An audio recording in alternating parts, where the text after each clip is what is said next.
We begin with that report from the Parliamentary Budget Officer that has been cited for months by critics of the federal carbon tax. The PBO now says there was an error.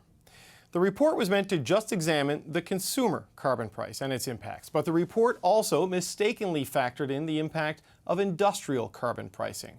A correction was quietly issued back in April, and we only found out about this because Liberal MP and Parliamentary Secretary to the Minister of Finance, Ryan Turnbull, wrote a letter asking the PBO to correct the record more publicly. Turnbull says the mistake means the cost of carbon pricing was overestimated to Canadians. He writes, at a time when misinformation on carbon pricing is running rampant, this is deeply unfortunate, as your office has a well-earned reputation for nonpartisan and rigorous analysis.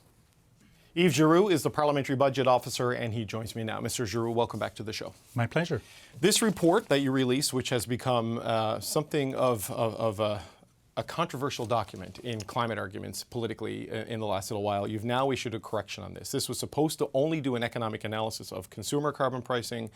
You've now revealed that your data included an impact of industrial carbon pricing as well. How did that happen? Well, in fact, what we wanted or need to do when we try to assess the economic impact of a policy that's already in place, like carbon pricing, we know the impact on the economy right now. We know what the economy is. What we need to do is having a counterfactual. So that means estimating what the Canadian economy would be without carbon pricing. Our intention was to do just that, but look at the impact of the economy without a carbon tax. But what we found out subsequently was that in our modeling, we removed the carbon tax, but also the industrial emission. So that was an inadvertent error that happened in the modeling of the carbon pricing. Sorry, the cost or the impact, the economic impacts. That being said, it's not something that should or will alter the overall conclusions of the report, because the industrial emissions are exempt at about 80%. For big emitters, it's only the 20% that's the top emissions that are subject to the carbon tax or emissions depending on the jurisdiction. So overall, the economic impact will still be negative. It might change a little bit the quantum for some specific income quintiles when we talk about the overall impact of the carbon tax or carbon pricing. And we will be updating, we are in the process of updating our analysis, and we hope to be able to release an updated modeling taking into account what I just talked about, but also the carve-out of heating oil and the fact that some more provinces are in the federal backstop regime. Okay, but just help me understand that, how the inclusion of industrial pricing, in your view, doesn't change your overall conclusions, because you come to a pretty stark conclusion, one that is being cited by the Conservatives when looking at the economic impact, that the bulk of Canadians are going to be worse off under this. If you look at the straight fiscal impact of just the commercial pricing system with the rebate, most Canadians are better off and cash out, cash in. Yes. The industrial policy is projected to be responsible for up to 50% of the emission reductions the country's on track for by about 2030, like up to 90 megatons. How can removing the economic impact of that and the costs associated with it from these calculations only have a marginal impact in your view? Well, I'm not sure it's that much in terms of the contribution of industrial emitters to overall reductions.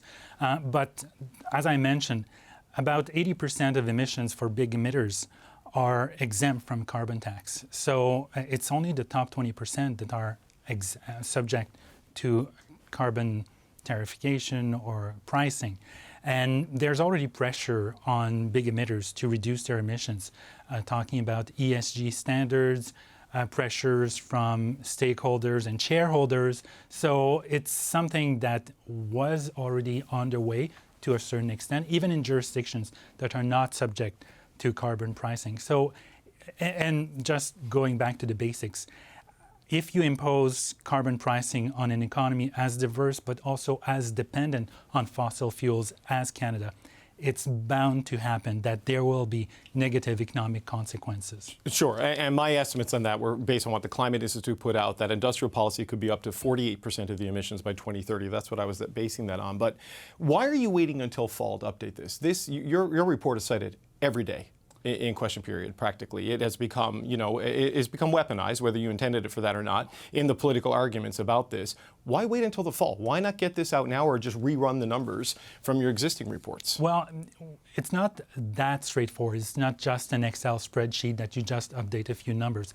It requires massive coding and modeling of an economy that is as complex as the Canadian economy, and also modeling the behavior of thousands of economic actors, including several big emitters and households by income quintile, by province, nationally. So it's not something as straightforward, and we want the model to be robust when we release our updated numbers.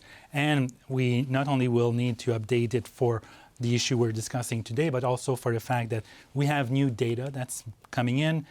There's been a carve-out for heating oil, and there's also more jurisdictions that are in compared to our last report. But for the historical record, in terms of so we can look at what the actual pitch snapshot was when this report that has been the controversial one was executed, why not take a separate process to get this fixed so people actually know what the numbers are? Because I know you say broadly it may still show people are worse off, but being worse off by, say, $50 to the negative as opposed to $2,000 to the negative dramatically changes things. Well, I don't think it'll be that dramatic because, for one, the reports were out for almost 2 years, the first one. Nobody flagged that. We discovered it in our regular process of updating our report. And as you mentioned, these reports have been the subject of heavy scrutiny by various stakeholders. And nobody pointed out that, the numbers seem off. People accepted and agreed that there will be negative economic impacts. The quantum, nobody in the know seemed to be surprised by the quantum that we released. So I don't think when we release the report, I don't think there'll be a significant change. I think it'll be based on what we know and based on discussions we've had since with various stakeholders. We believe that the adjustment will be minor. I don't think it'll be significant. Did you let people look under the hood, though? Were they able to look at your modeling and the data inputs that you use in this? And when we have these questions. How did nobody catch the output-based systems inclusion then? Because it's very complex modeling, as I said. So people are free to ask questions, and we share our assumptions, our modeling, our data when we can, when it's not confidential data that's provided to us. We share that with people who ask questions. But knowing how controversial this was and how any change in the underlying assumptions in these conclusions, how political that would be, why was this just announced on your webpage in a small update in the middle of April? Here we are at the end of May, and we're only kind of finding out about this now. Like this, it seems to me there should have been a larger declaration to the public that, hey, our assumptions may need to change and you need to reconsider these findings based on that. Well, I can tell you that many government departments regularly scan our website. So there were government departments who were very well aware of that announcement the moment we posted that on our website. And we also got questions from stakeholders, from parliamentarians. We answered these questions. And the real numbers, or the real issue will be when we release updated numbers. And then we'll issue a press release. We'll post that when it's available. But there have been confidence motions to try to defeat this government, in large part based on the arguments contained in this report. It feels like I get press releases from your office all the time when you put out a new report, no matter what it is. A correction to something like this feels like there should have been a broader notification to people on your Twitter feed, a press release, something, rather than if you weren't actively, aggressively monitoring your webpage, you would have missed this. We didn't see it until now. Well, there's no update as of now. We're in the process of updating our report. And as I said, the conclusions, the overall conclusions, the qualitative conclusions will very likely remain the same. That is, imposing a carbon pricing on an economy that's as dependent on fossil fuels has negative economic impacts. Nobody disputes that. Okay, but the last time you were in here was right before that confidence motion. It might have been the day of it happened, if I remember correctly, when the Conservatives were trying to stop the April 1 increase in carbon price, and they were citing this, and we walked through some of the findings and the criticism of this particular report. And one of the things that we raised, and this is what the critics have said, is that the only counterfactual this considers is no carbon pricing whatsoever. And now we find out that doesn't just include the consumer carbon price that we pay when we fill up our cars. This applies to the industrial pricing. Given where this debate has gone, I mean, are you going to broaden your analysis to look at, as MPs have written you, the benefits of carbon pricing, the costs of climate change? Because it feels like the conversation has devolved into a value of the Liberal policy versus doing nothing. And nobody sees doing nothing as a viable option. Like, doesn't this need to be broadened to have more comparison points given where this has gone over the last couple of years? These are good questions. So I would say when you want to determine or try to assess the economic impacts of a policy that's currently in place, your counterfactual has to be, what would the economy be in the absence of this? It's by no means intended to be an interpretation or a suggestion that doing nothing is the right thing to do. It's just the way to estimate the economic impact of policies that are in place. The second point I would say is that it's not as straightforward as one would suggest to update a report of that magnitude and that complexity. And that's what we are in the process of doing right now. Right, but what we've ended up with, and I'm sure this was not your intention, but the way it has evolved in the broader public policy political argument is that people are passing judgment on the effectiveness of a climate policy based on the downside of it, not compared to anything else, right? Do you regret that this is where it has ended up? Well, I think there's one very fundamental thing to keep in mind. We are mandated to provide estimate and analysis on the cost of policy proposals. The government is usually quite adept at promoting the benefits of its own policies. Where there is sometimes a gap is assessing the economic consequences or the cost of these policy proposals. And I think when it comes to carbon pricing, the government has done a good job of explaining the necessity of addressing climate change and implementing its policies. But it didn't, to my knowledge, release lots of studies on the potential negative economic consequences of pricing carbon emissions. And that's where my mandate is. Right, but you know, the way this has evolved, I mean, it is where it is. You know, Mr. Giroux, this has become, you're being credited as the referee, and now the referee has admitted there was a mistake in this, though it may not have changed the outcome of the game. Right? I wouldn't say a mistake. There's a modeling tweak that should have been made that is in the process of being corrected, and we'll know the impact once we have run the modeling. Right, but I mean, the report does say very much in the second paragraph that the scope of this report is limited to the federal fuel charge. I mean, it tells us this is the basis of this, and then now we find out that is not the basis of the analysis. There is more in there, the quantum of which you say we'll find out later in the fall because of its complexity. But I go back to my question that we've ended up in a debate in Parliament using your report that it is all the downside of climate policy with no independent assessment of the upside of climate policy. So then we have to take politicians' words for it as opposed to parliamentary officers' word for it. The request has been for you to broaden it. I wonder why not do that before the election. And we have tried to assess the economic impacts of climate change, but it's a nascent industry or sector of study. It's not that easy to assess the economic impacts of climate change on a country as diverse as Canada, but we've tried to do that. So when people say you have not taken into account the cost of climate change, we've tried, but has the government done that? It seems that many people are relying on a small office to do what the government should be doing. So I'm wondering how fair these criticisms or these critics are. Well, I mean, that's a fair point in terms of resource scale, but if it is complicated and difficult to assess the downside of unabated climate change or the cost of climate change, how can we then credibly assess the economic impact of climate policy without the counterbalancing effect it may have on these negatives? Like even in some of the output-based programs we've seen provincially, Alberta and Saskatchewan take money and they put it into a fund. So that is the 20% of the big emitters you mentioned, it gets paid, but then that goes into investment in R&D and other economic activity. So there's an economic lift that comes from the recycling of that money that wouldn't be reflected in this, correct? Probably not, because the amounts are not that big compared to the first liter of gasoline that you and I buy or the first cubic meter of gas that we use in our homes. Whereas for big emitters, 80% of their emissions are free.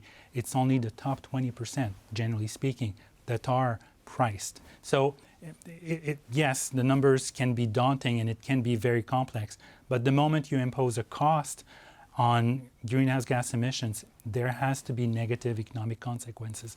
Certainly for the first couple of years. After that, there could be technical changes, technological changes that mitigate these negative impacts. But in the span of a few years, 6 years, for example, it's very difficult to have sufficient technological developments to make the transition seamless and cost-free. So if the complexity is too severe and the PBO lacks the resources relative to the government, we are likely having an election fought heavily on this policy and its economic and cost of living impacts. How do Canadian voters get a clear assessment of this? Because the government putting something out would be seen as politically self-interested. You're conceding that your capacity is limited and your analysis is narrow in scope for all the reasons that we've outlined. How do we have a clear picture of the full meaning of the climate policy that is in place that people could decide the next election? Well, I wouldn't say our analysis is narrow. It's still assessing the economic consequences. Not as broad as the critics say it should be. It's not like estimating everything that's related to carbon pricing. For example, the benefit of Canada being seen or not at the forefront of addressing climate change and so on. There would be benefits, obviously, to doing that, but we try to swallow or take a big bite in that debate by assessing the cost of carbon pricing itself, which is no small undertaking, and we're updating that.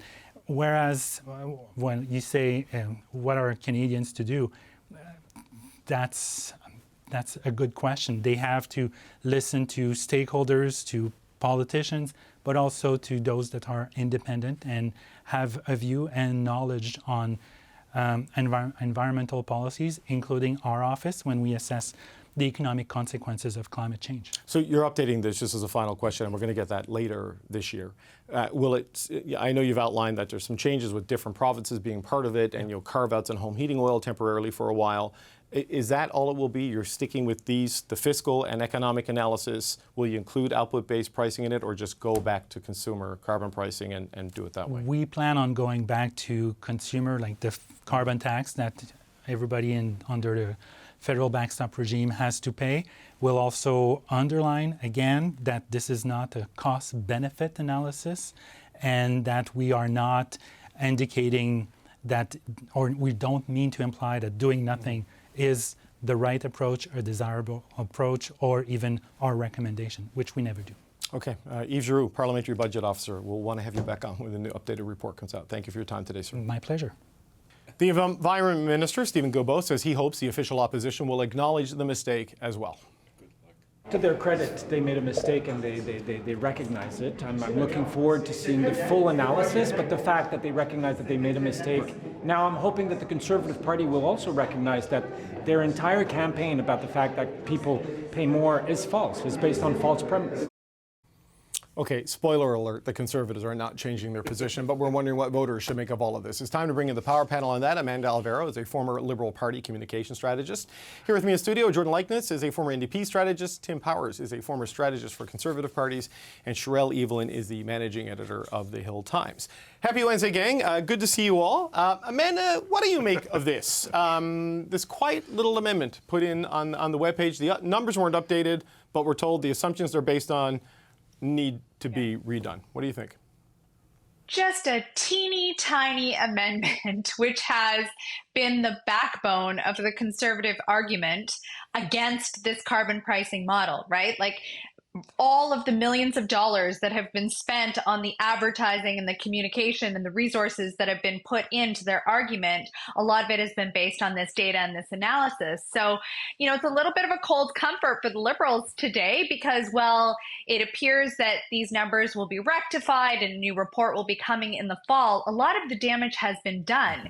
So can you undo that damage? Are they able to use new data that comes out in the fall to remind Canadians that 8 out of 10 families are purported to be better off once the rebate comes back in? Are they able to convince Canadians after they've had months and months and months of the Conservatives' argument against this plan based on erroneous data, based on false numbers? And I think the last thing I'll say is that in an era of misinformation and disinformation, when it's really hard to dissect and find the truth, it's disappointing that our public offices don't provide us with the information or the data we need. And of course, people make mistakes, but I think the damage is done on this one. So, Sherelle, when I took this job, I was told there would be no math, right? and then this happens. I struggle with that we were told this report was only about consumer carbon pricing. Now we find out industrial carbon pricing is baked in. But the PBO, despite that, says when they redo the numbers, it shouldn't change their assumptions that much. But then says it's too complicated to do it quickly. So how can you be assured the impact is negligible if it's too complex to do quickly? Like, I've struggled to understand the full impact of this now because of what happened today. Yeah, I mean, and as a fellow journalist, I am also not, crazy about the idea of any math of any kind. But yeah, that's when you. Well, I was going to say, when you come out and say that there's an error, well, they didn't quite come out and say it. They put it out there very discreetly and carried on with their day. Very discreetly, very discreetly. When you say that there's an error, and then you can't actually say what the actual, real, truth, facts, data are, that's a problem. And you can't say, oh, okay, well, there's an issue and we're going to recalculate it and we'll all find out when we all find out in a few months. Like, that doesn't, you can't square that circle or do whatever mathematic thing to it to make that make sense. It doesn't work. When journalists, when we make a mistake, we have to correct the record with what the actual fact is. And usually with equal prominence to where the bad information was presented in the first place. Right. Right? Right. Exactly. So when we see something like this, we go, well, that doesn't work. And you can't now say, oh, well, this might not be true, but it might also change nothing. So you can't go to the public, which they didn't do, and say that we don't have an answer for you. Right now, everybody's still going to be politicizing it. Everybody's still going to be taking from it what they will, because we really don't have any different information than what we had last year or the year before, simply because PBO says it's going to take time to redo these calculations. In the meantime, as Amanda says, the damage is done. Damage may not be reversed because, as the PBO says, the numbers may not actually change, or the results of the numbers may not actually change. But everybody kind of relies on the PBO to do certain things and to use their information for various purposes. Most of them are political. When we get into an election campaign, parties turn to the PBO to cost out their platforms. If you've already baked in suspicion with what it is that the PBO is doing, and they haven't quite come out as forthrightly as we might want them to correct the record, that's going to sow that level of suspicion and mistrust in everything that they might do going forward. So Tim, it's going to be an updated, essentially, of the narrow comparison he's done, right? Which has been criticized for looking at the Liberals' carbon pricing and the downside of the Liberals' carbon pricing, with none of which even he concedes. This is not a cost-benefit analysis. And the argument is you really need to do, this is a cost analysis. There's no benefit of dealing with wildfires, floods, and all that. So what's the value of this in understanding this policy? Well, there might only be value in this if this body, which is supposed to be about accountability, somebody takes responsibility in the head of it. I mean, I think this is near the top of something that might involve a change of leadership, given how significant the debate about carbon pricing, carbon taxation, whatever you want to call it, is in the public realm. The fact that they chose to wander into it and have made a mess of it. And if we're going to rely on this body, as you and Sherelle have well argued, maybe they need to change the way they do things and who leads the agency. As for the politics of it, it's not going to change a damn thing. No. I mean, I hope this isn't the Prime Minister's secret plan to get that 5-point increment over 6 months, because this will not have any real material impact, I think, on current polling data. The partisans on either side will weigh in as they always do. The broad public probably won't have the ability to spend a lot of time looking through this and saying, oh, this is going to change my mind, because what we see in data right now is pretty firm in terms of the way they look at the carbon price, and also they're living it at the gas pump. So ultimately, I think if there's something that's going to happen here, maybe Mr. Giroux needs to step down. You know, Jordan, if voters want to vote away a carbon price, like, that is the will of the people, and they are free to do that, but they should be doing it based on clear, accurate, consistent information. I mean, it says on page 1, the second paragraph, the scope of the report is limited to estimating the impact of the federal fuel charge, right? And doesn't deal with all alternate scenarios. There's no mention of the industrial price at all in this. Yeah, well, I may think your description of voter decision-making is a little optimistic in terms of the role that facts play in that. Well, in principle, I agree with you. Yeah, and I mean, look, I think everyone has been very polite here, but the reality is the PBO has one job, and that job is to be authoritative about the numbers that they're putting out and that they are putting into a political debate. And I know that the PBO is, of course, a nonpartisan office of Parliament. However, that doesn't mean that it's not a political body. It is doing political work. And so I think that what's so bad about what the leadership of the PBO did in this particular instance is the mistake is a problem. The fact that it was out there for 2 years almost, and that it has formed the backbone of arguably the most important policy debate that we're having right now between the Liberals and the official opposition. So there's a very significant political issue. The fact that the error was left to stand for so long, but then when it was found out, rather than doing Crisis Comms 101, which is go public, be clear, own up to the mistake and quickly rectify it, they've done none of those things. And so they're undermining trust now in the office as well. And I think a lot of it is rooted in a really mistaken idea that just because they're a nonpartisan body means that they are somehow non-political. But when you are weighing into these debates that are so important, it is very political. And so there's an extra responsibility to be doing that in a very clear and a very accurate way. And I think that they've really failed in this case. Are you on Team Resign? I'm on Team Resign. Really? Yeah. I mean, Amanda, that's a big statement to say that you should resign. But I mean, the comms aspect of this, I mean, April 17th, a notification was just put on the webpage, and I asked Mr. Giroux about that, and he talked about how people in government are on his webpage all the time, but like we get news releases, you know, sent to us for all the reports he does, and there was nothing on this, and it just feels like, given where we are with this, that proactive kind of disclosure was warranted. Yeah, and Mr. Giroux hasn't been living under a rock for the past 2 years. He recognizes the fact that this has been the central argument between these parties. He recognizes how damaging it's been, certainly, unless he has been living under a rock. So it does start to feel a little bit like, oops, we made a mistake and we're just going to quietly put it out there and hope that nobody notices. I agree wholeheartedly with what Jordan said. I think that when a mistake of this nature that's so consequential, that has been, you know, really at the heart of so many debates is discovered, that it is incumbent upon those who made the mistake to be as forthright as possible with it and to quickly rectify the situation. The fact that we're, you know, in the end of May right now, and they're talking about a new analysis coming out in the fall, while I utterly agree that this may not change the public's perception, it's really important that people have access to clear and accurate data and analysis. And so I would have to join the chorus to say that this is resignation worthy.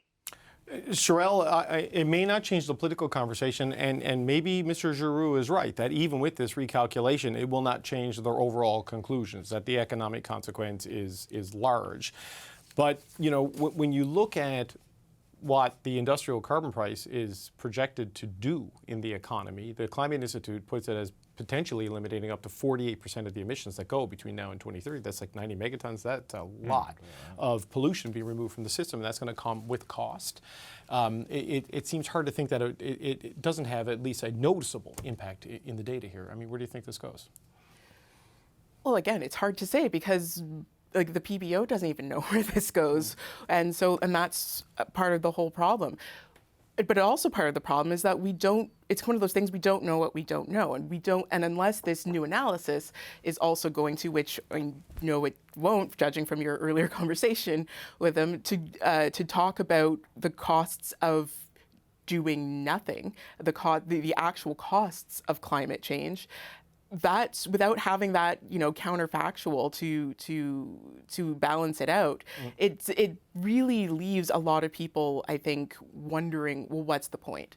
Right now, they are looking at a report or they're listening to political sound bites, more likely, about what the report says, and they are making a decision based on that. They know what it could do in, by 2030, 2031. They know what it potentially could be doing right now, depending on where you live.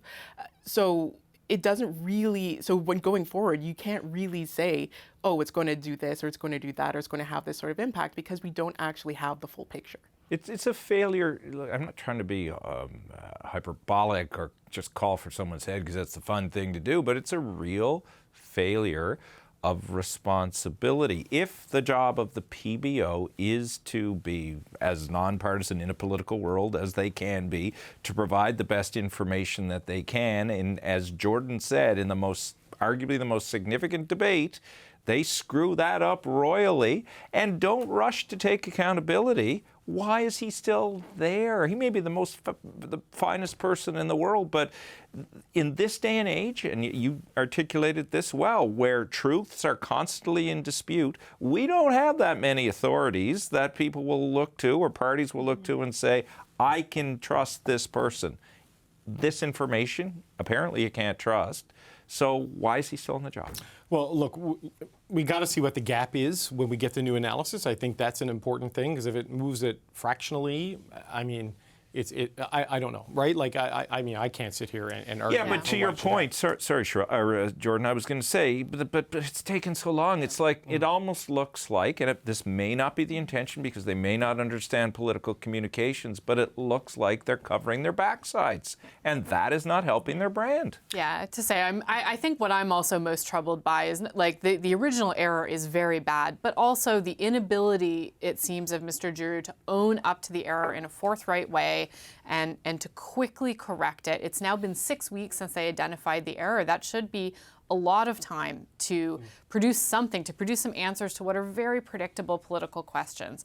This, to me, is a real problem. It undermines the whole institution, and I think it should come really probably with some pretty serious consequences for him. It's just interesting to look at the numbers and the conclusions they come to on the economic consequences of it, and know that it includes the industrial pricing now to get to that sort of delta. So you get the total economic dampening effect. But on the other side of it, like, getting rid of the consumer carbon price is a political decision. Industrial pricing gets you into trade issues with Europe and other countries. It leads to border carbon adjustments.